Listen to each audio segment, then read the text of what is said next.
Bismillahirrahmanirrahim. Assalamualaikum warahmatullahi wabarakatuh. Perkenalkan, nama saya Putri Hatam Lintang Wulan dari kelas akuntansi 3A, Prodi Akuntansi, Fakultas Ekonomi dan Bisnis, Universitas Kuningan. Pada kesempatan ini, saya akan mempresentasikan tugas mata kuliah analisis laporan keuangan yang telah saya kerjakan, yaitu mengenai analisis laporan keuangan perusahaan sektor konstruksi dan properti, yaitu perusahaan PT Waskita Karya Persero Tbk.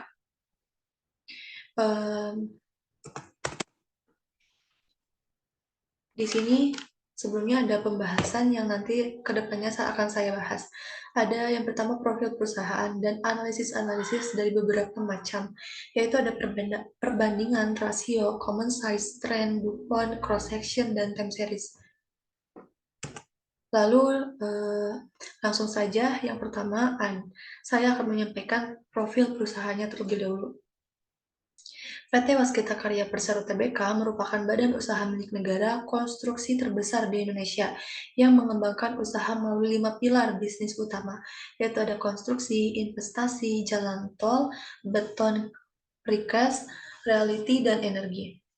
Waskita Karya berdiri pada tahun 1961 melalui proses nasionalisasi perusahaan asing yang awalnya bernama Volker Annemiek Machapiz N.V. Produk Waskita Karya itu ada hotel, apartemen, perkantoran. Mereknya ada Pastaka dan Teras Kita. Jasanya ada pembangunan infrastruktur, gedung, EPC, pencetakan beton, dan invest. Langsung saja, di sini juga ada analisis perbandingan. Ini diambil dari laporan keuangan neraca. Terdapat beberapa nilai yang diambil dari neraca itu ada total aset, total liabilitas, total ekuitas, dan total liabilitas dan ekuitas. Selama analisis ini diambil selama periode 5 tahun, yaitu dari 2017 sampai dengan 2021.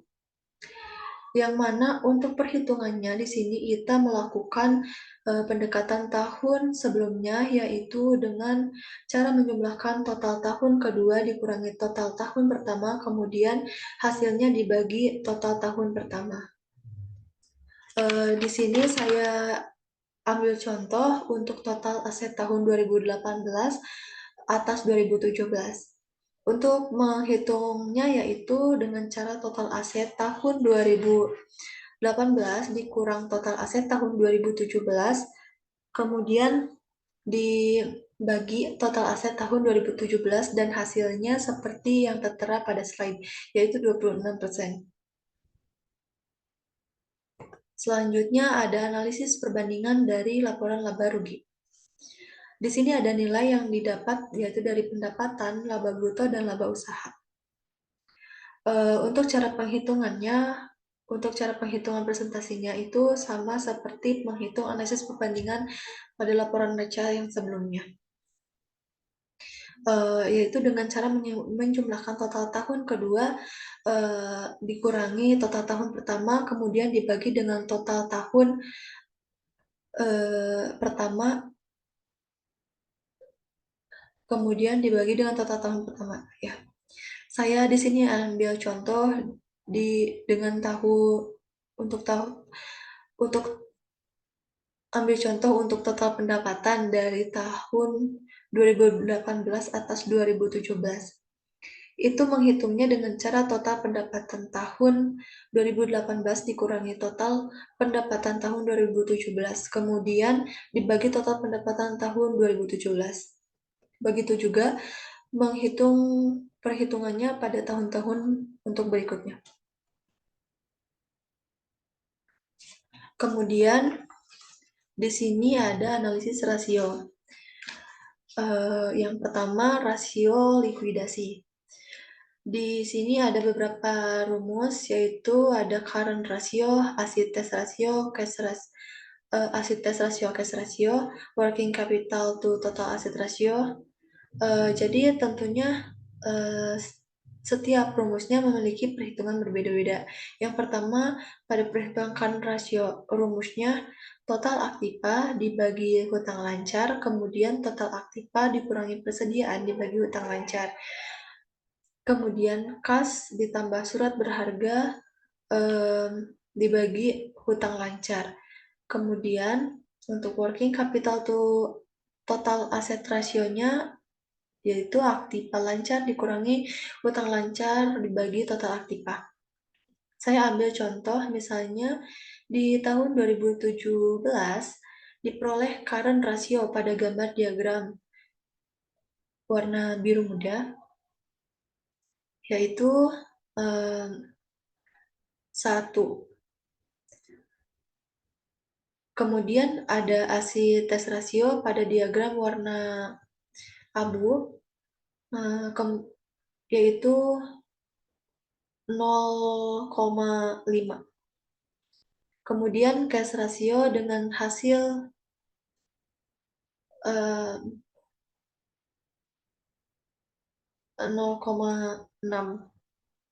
pada gambar diagram berwarna orange. Selanjutnya ada working capital to total asset ratio dengan hasil 1,5 dapat dilihat pada gambar warna kuning. Pada keempat ini mengalami penurunan dalam ASI tes rasio. Kemudian ada analisis rasio leverage. Seperti yang dapat kita lihat pada diagram tersebut terdapat 3 perbandingan yaitu total debt to total asset ratio yang didapat dari total hutang dibagi total aktiva. Lalu ada total debt to total equity ratio yang didapat dari total hutang dibagi ekuitas. Selanjutnya ada long term debt to total equity ratio yang didapat dari hutang jangka panjang dibagi modal sendiri. Selanjutnya ada rasio aktivitas. Pada diagram yang tertera terdapat 4 perbandingan. Terdapat 6 perbandingan. Yaitu ada total asset turnover yang didapat dari penjualan dibagi total aktiva. Lalu ada receivable turnover yaitu didapat dari penjualan dibagi piutang. Yang ketiga ada average collection inventory didapat dari piutang dibagi penjualan dikali 360 dan ada inventory turnover, lalu average day inventory, ada working capital turnover yang didapat dari penjualan bersih dibagi aktiva lancar dikurangi hutang lancar. Selanjutnya ada rasio probabilitas. Pada grafik yang tertera terdapat beberapa perbandingan, di antaranya gross profit margin yang diperoleh dari laba kotor dibagi penjualan. Selanjutnya ada profit margin yang diperoleh dari EBIT dibagi penjualan dikali 100%. EBIT itu adalah laba sebelum pajak. Kemudian net profit margin yang diperoleh dari EAT dibagi penjualan dikali 100%. EAT itu adalah laba sesudah pajak. Terus ada ROA atau return of asset yang diperoleh dari EBIT dibagi total aktiva dikali 100%. Lalu return of equity atau ROE itu diperoleh dari EAT dibagi modal sendiri dikali 100%. Selanjutnya return of investment atau ROI diperoleh dari EAT dibagi total aktiva dikali 100%. Itulah beberapa analisis laporan keuangan. Selanjutnya ada analisis common size laporan neraca. Seperti yang dapat kita lihat, terdapat total aset, total liabilitas, total ekuitas, total liabilitas, dan ekuitas. Selama periode 5 tahun dari tahun 2017 sampai 2021, di mana untuk mencari total Aset dari analisis common sense ini, semua aset dibagi dengan total aset. Kemudian liabilitas, yaitu semua liabilitas dibagi total liabilitas. Untuk ekuitas, semua ekuitas dibagi dengan total ekuitas. Kemudian ada analisis common size di laporan laba rugi. Ada nilai yang didapat dari laporan laba rugi, yaitu total pendapatan, total laba rugi, laba bruto, total laba usaha.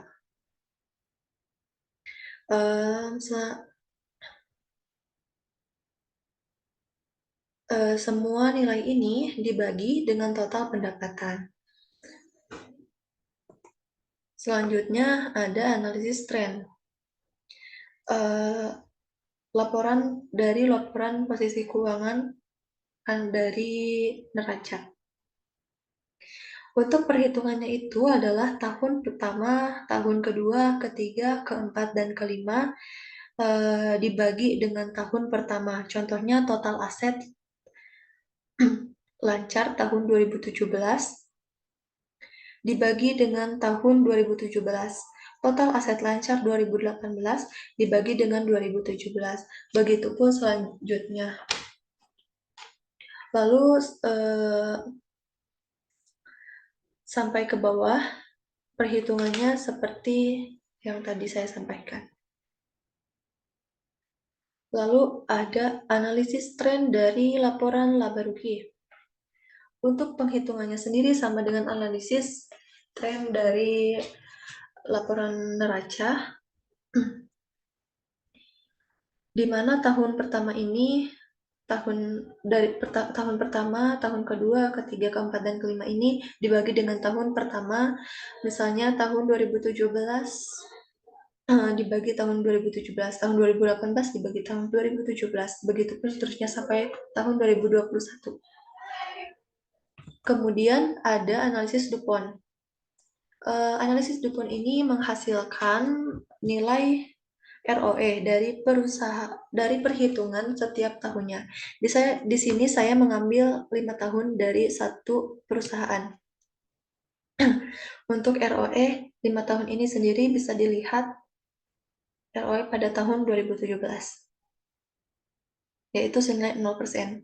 Kenapa 0%? Karena nilai ROE ini didapat dari nilai equity multiplier dan ROI.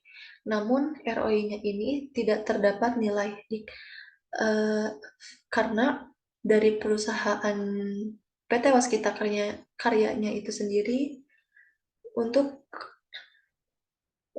rumus ROI itunya tidak terdapat nilai, maka nilai ROE-nya juga sama dengan 0%. Lalu selanjutnya ada analisis cross-section. Untuk rata-rata aritmatika dihitung dengan cara ROA tahun pertama sampai dengan tahun kelima dibagi dengan 5 tahun, karena periode tahunnya dari 2017 sampai dengan 2021, yaitu 5 tahun. Dan untuk rata-rata aritmatika, nilai bukunya dihitung dengan cara nilai buku tahun pertama dengan tahun kelima dibagi dengan 5 tahun. Dan untuk memperoleh nilai bukunya dengan cara ekuitas dibagi saham beredar. Menghitung rata-rata tertimbang ROA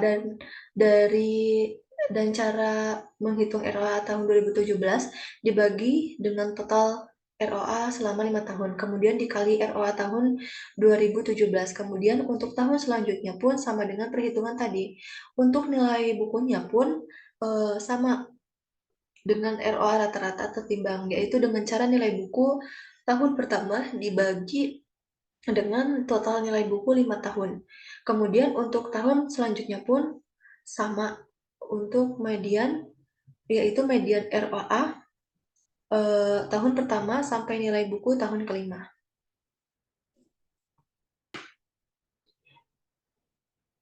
Baik, selanjutnya ada analisis time series. Untuk analisis time series ini terdapat ROA perusahaan dan ROA industrinya. Jadi time series ini mencakup tentang ROA perusahaan serta ROA industrinya itu sendiri. Di sini ada ROA perbandingan dari beberapa perusahaan Di sini terlihat ada turun dan naiknya ROA tersebut. Ada kenaikan di tahun 2017 di ROA perusahaan PT Nusa Tbk dan ada keseimbangan dari perusahaan ROA perusahaan PT Caroen dari tahun 2017 sampai 2021 itu seimbang di 0%. Dan untuk ROA perusahaan PT Alam Sutra ada terdapat penurunan dan juga keseimbangan, lalu penurunan lagi tahun 2020, lalu naik lagi ke nilai positif di tahun 2021. Baik, cukup sekian yang dapat saya sampaikan dan saya paparkan. Semoga dapat memberikan manfaat bagi para pengguna laporan keuangan, di mana dalam analisis yang telah dilakukan, kita dapat mengetahui perubahan posisi keuangan serta kelemahan dan kelebihan laporan keuangan perusahaan tersebut. Tertuju pada perusahaan PT Waskita Karya Persero Tbk itu sendiri. Untuk itu, saya Putri Hatta Wulan dari Akuntansi 3A, Fakultas Ekonomi dan Bisnis Universitas Kuningan mencukupi sekian untuk pemaparannya. Mohon maaf apabila dalam pemaparan saya terdapat kekurangan. Ditutup. Wabillahi taufiq wal hidayah. Wassalamualaikum warahmatullahi wabarakatuh.